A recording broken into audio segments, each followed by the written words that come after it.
You found Shameless!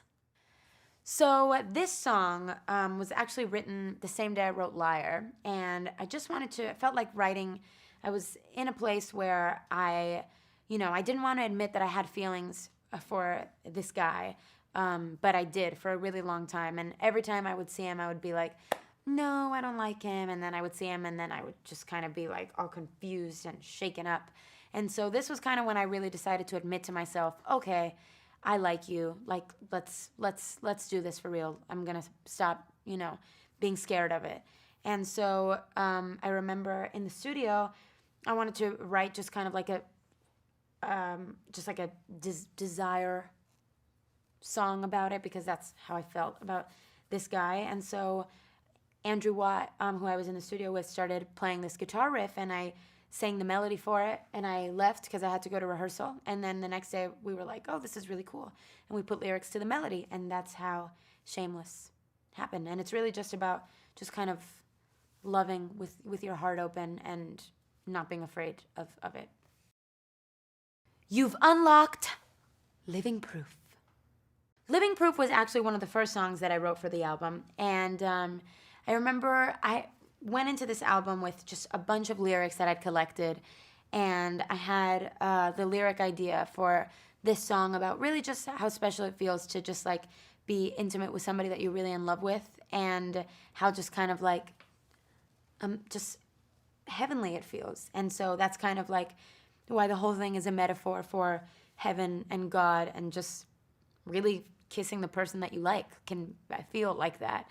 And so, yeah, Living Proof was one of the most exciting days in the studio because I always go into the booth and I freestyle melodies, and that's how I write songs, and I'd never had come up with a melody that was that high in my vocal register. So that was really exciting. You've made it to Should Have Said It. Should Have Said It, I think I wrote the first week that I was writing the album, and so there's basically, you'll see that there's two kind of storylines in the album, which were happening in my life. And basically, somebody that I knew for a really long time, I had liked him, but he wasn't ready. And so then he liked me, but I was not really there to like him in that way anymore because I'd moved on. And I was just kind of angry about it because I was like, oh, now you're saying that you're in love with me, like you waited so long and now it's too late. And so Should Have Said It is about that. And it's just kind of, I was just angry because I was like, why did you wait so long to tell me? You should have said it. And that's what Should Have Said It is about.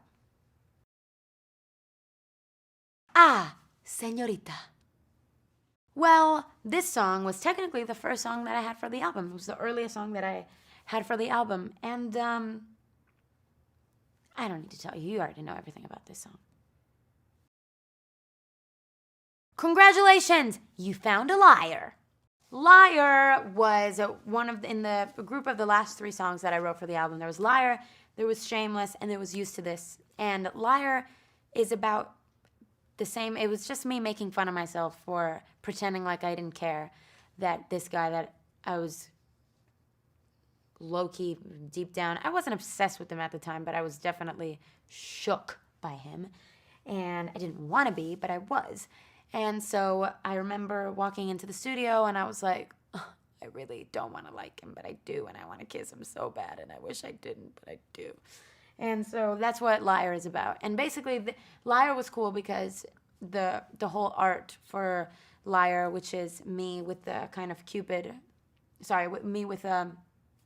the art for Liar, which is me with the angel wings, kicked off the visuals for my album Romance. And I had, when I started writing this album, I wanted it to be just as much of a sonic experience as a visual experience. And I've always been obsessed with surrealism and fiction and anything ethereal or anything where you're kind of transported into not reality.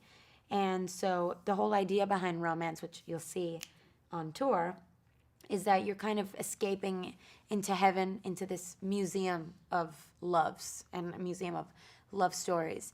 And so everything has that kind of like ethereal, like Renaissance, like angel feel. And with Liar, for the single art, it was like I was this angel in heaven, but Cupid kind of shot me with this bow, and I suddenly was not so angelic anymore because I had a secret, or I had something to hide. Congratulations, you have made it to Bad Kind of Butterflies. Bad Kind of Butterflies is a sweet way of describing anxiety. And this song I wrote, it was really like a medicinal process to write this song because I was going through a really confusing time in my life. I felt really, really guilty because I knew that I was hurting somebody that I really loved, or I could, at the time, I could be hurting somebody that I really loved. And I just felt really, really guilty and confused about it. And I just remember for a long time, I had this like really bad feeling in the pit of my stomach and this nervous, anxious feeling in the pit of my stomach. And that's what Bad Kind of Butterflies was about. I just felt kind of like in the track, I remember when I was in the studio that Hard Work, the producer that I was working with, I asked him to play me beats to write over, and he played me this one which sounded just kind of haunted and creepy and just kind of like eerie, and that's what I felt in myself. I just felt like I just felt a bad, not good feeling. And so I went in the studio and I kind of freestyled the chorus melody, and I came in with the lyric idea for Bad Kind of Butterflies, and that's how the song happened. And I think it really helped me kind of process those feelings and helped keep me out of my head and in my emotions about it. Easy! Was it easy to find this song? So Easy is one of my favorite songs on the album because I feel like in my first album I wrote a lot of songs mostly about the process of being infatuated with someone or loving somebody from afar. But I think Easy is like the most realistic and yet beautiful real relationship song because it talks about what it's really like to be in love with a human being for an extended period of time, which is not just, you know, oh my God, you're so beautiful and amazing. Like, you are really seeing each other's vulnerabilities and each other's flaws, and you're seeing each other at your weakest moments. And, you know, that's not like the perfect, like in a box, in love, infatuated feeling. That's real shit. And I think that when you go through that with somebody and they love you even more for that, I think that's real love and way more powerful and deep and meaningful than just being infatuated with somebody from afar. And it felt really good to write this song because I feel like it was a really vulnerable thing for me to say. And when I released it, I was even a little bit nervous about releasing it because it's not a super confident, you have your shit together thing to say. I always thought I was hard to love till you made it seem so easy, but that's what I felt at the time. And I think that it also feels nice to list all of your flaws in a song because then the person already knows, hey, this is a warning. This is what I'm like. So there you have it. This is what it is. And yeah, it just felt like a really cathartic, like honest song to write. And it's one of my favorite songs on the album and really representative of this whole era for me because it's way deeper than infatuation. It's real. It's real love. You have made it to Feel It Twice. So Feel It Twice I wrote the same week I wrote Should Have Said It, which makes sense because they're about the same thing and the same person. And, you know, it was just about, I just felt bad that this person had been my friend for a really long time and we were really, really close. And when he confessed that he had feelings for me, things kind of got awkward because we weren't together. And so it just, I felt like I was hurting him and I felt weird because we felt like we were kind of drifting away as friends. And everybody kind of knows what that's like when you have somebody that you're really close with and I don't know, they say they have feelings for you and it feels tense, the friendship feels tense suddenly. And I felt really bad about hurting him, about hurting somebody that was my friend and was a big part of my life, and suddenly they weren't as much anymore. And yeah, it was one of the easiest songs to write. I remember the chorus idea, it came to me pretty fast. And yeah. Oh my gosh, Dream of You. Dream of You is one of my favorite songs that I wrote for the album. I think because I feel like that's just such a sweet and innocent thing to say. All I do the whole day through is dream of you. It feels like probably the most uncomplicated song on the album. There's no conflict in it at all. It's literally just like feeling just innocently in love with someone. And I love that I have a lot of details about that relationship too that really, I feel like I really painted a picture of that moment in my life. And I, so much of the album is like, has a lot of songs that are about complicated situations, and it feels like this one is just kind of like sweet and innocent and pure. So, yeah. Oh no, you found Cry For Me. So, Cry For Me, actually had a different process than a lot of the songs I wrote on the album, because basically what I do all the time, if you look at my phone, I have about 3,000 notes on there. And all the time I'm just kind of writing lyrics and, song ideas and, like concepts of songs. And I had this song that I wrote when I was 16 called I'm Pissed Off You're Happy. And basically I was like dating a guy for literally 2 weeks, like 1 hour basically. And we had broken up and he had moved on really, really fast with someone else. And I was just jealous that he moved on so fast. I was like, I'm so mad that you're having such a great time and I'm not. And one day I came into the studio and Frank was playing a really different kind of rock and roll track. And I was like, oh, this is different. And it was one of those days where I was just kind of scrolling through the notes on my phone and the lyrics on my phone. And I found this lyric idea from I'm Pissed Off You're Happy. And it had Cry For Me on it. And I just went into the booth and started kind of freestyling melodies, just kind of seeing what happened. And Cry For Me, the chorus kind of came out, and we finished writing it that day. And so yeah, that was me pulling from my 16-year-old angry self. You have made it to This Love. So This Love is about, I think we've all been in this situation at one point or another where you really want somebody to just be in it like you are.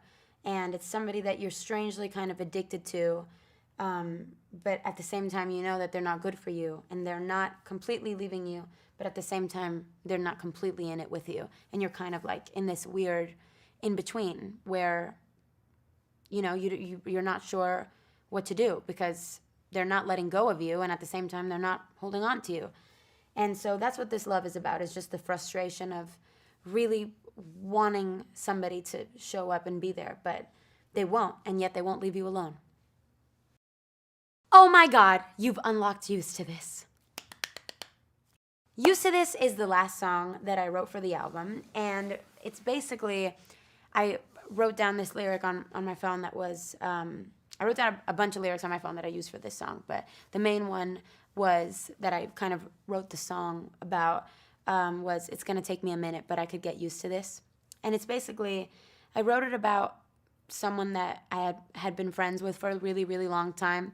And then we started dating and I was just like, oh my God, this is crazy. Like, I can't believe I get to like kiss you in the middle of talking now. That's so weird. Or like get to like hold your hand, or it's weird that we're gonna like call each other baby at some point. Like that's really weird because I've only called you by your name for like years. And so it's basically about just kind of first, like what it felt like first falling in love, and specifically, going to see him for a weekend in San Francisco and like what that was like. And I feel like this song was really special because I didn't feel like I was going into the studio to write a song for my album. It felt like I was just like painting a picture of that weekend and of that feeling and of what it felt like. And I feel like I'll like look back on that song when I'm older and be like, oh, I remember exactly what that was like. And it was really cool because Phineas, who I worked with on this song, he chose all the sounds in the track for a reason, and he wrote me a long explanation of why. Like in the beginning, you hear like noises that you would hear like in San Francisco on the street. I think it's a trolley or something.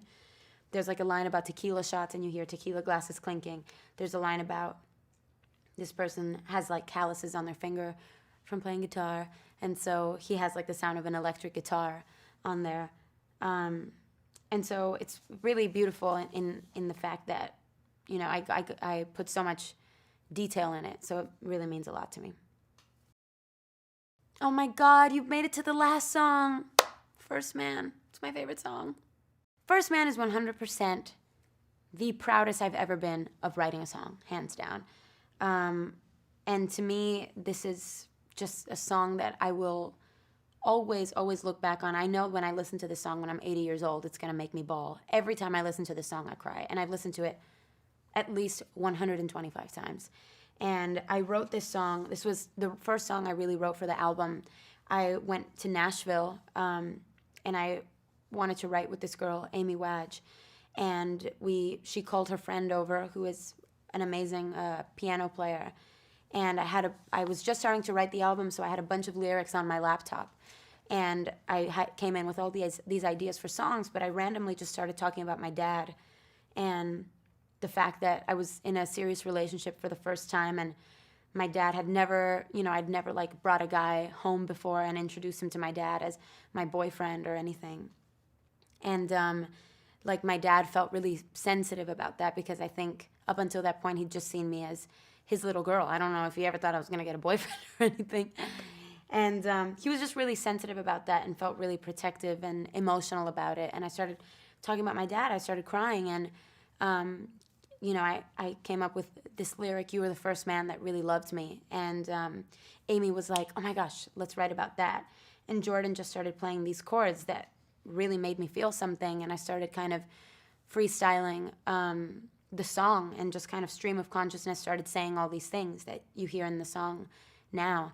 And we finished it, and while we were writing it, I had to keep going into the bathroom to cry because I literally couldn't get through singing the song and through writing the song without crying, because every time I listen to the song, I picture my dad's face, and it makes me break. But yeah, this song is really, really special to me.